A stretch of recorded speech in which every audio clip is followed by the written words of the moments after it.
Season ચાલી રહી છે. ઇન્ડિયન બેંકના પરિણામ રજૂ થયા હતા અને આપણી સાથે ચર્ચા કરવા બેંકના एमडी અને सीईओ एसएल जैन जोड़ा गया है. जैन जी, स्वागत है आपका सीएनबीसी बाजार पर.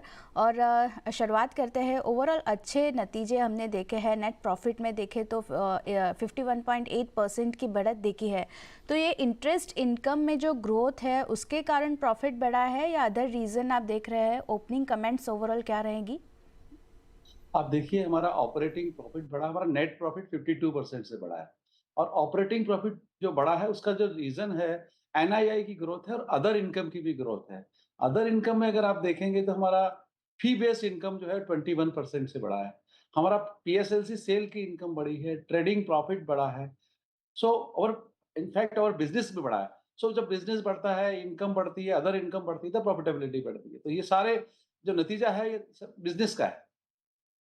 ठीक है सर. और कासा डिपॉजिट की बात करें तो बैंक के कासा डिपॉजिट के मोबिलाइजेशन को जो ऑप्टिमाइज करने की कोशिश आप कर रहे हैं, तो यहाँ कितनी सफलता मिली है अभी तक?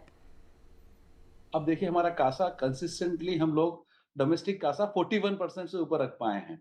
ऑफ कोर्स आजकल मार्केट आप देखो इंटरेस्ट रेट बढ़ी हुई है, सो कासा एक चैलेंज है, बट बैंक इसमें सक्सेसफुल रहा है। और बैंक जो है इसकी वजह से हमारा कॉस्ट ऑफ डिपॉजिट में उतना बढ़ोतरी नहीं हुई जितनी होती अगर हम कासा पे नहीं करते।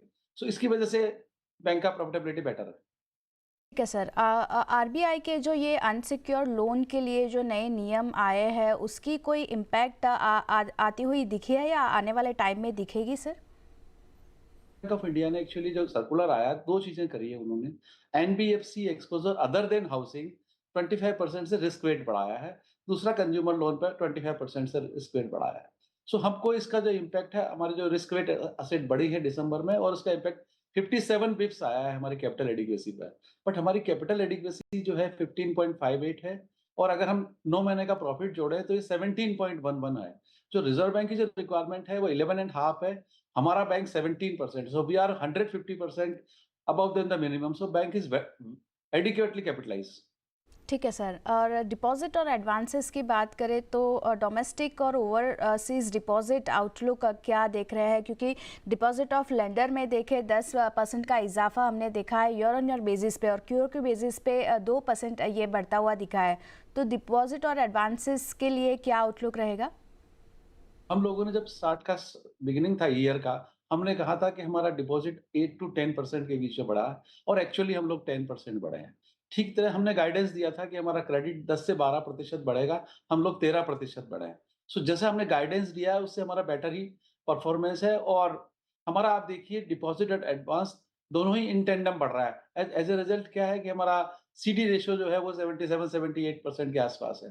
And bank is adequately liquid, we are having LCR 140% plus, we are having excess SLR close to 43,000 crore. So हमारा adequately liquid है ठीक है सर. position। सेगमेंट वाइज बात करें तो रिटेल, एग्रीकल्चर और एमएसएमई एडवांसेस बात करें तो 14, 16 और 7% रिस्पेक्टिवली बढ़ते हुए दिखे हैं. तो यहाँ कितनी ग्रोथ अभी आगे जाके आप देख रहे हैं? सो आप देखिए, हमारा एडवांस बढ़ा 13% से, और RAM advance retail agri and MSME put together बढ़ा है 13% से। जो रैम जो बढ़ा है उसका जो रीजन है, हमारा रिटेल 14% से बढ़ा है। रिटेल में हाउसिंग हमारा 12% से बढ़ा है। व्हीकल लोन, ऑटो लोन जो है वो हमारा 46% से बढ़ा है। पर्सनल लोन 30% से बढ़ा है। So all component of retails are growing. अगर हम एग्रीकल्चर की बात करें तो एग्रीकल्चर हमारा क्रॉप लोन 17% से बढ़ा है। गोल्ड लोन हमारा 28% से बढ़ा है। हमारा एग्री अलाइड जो है वो 58% से बढ़ा है।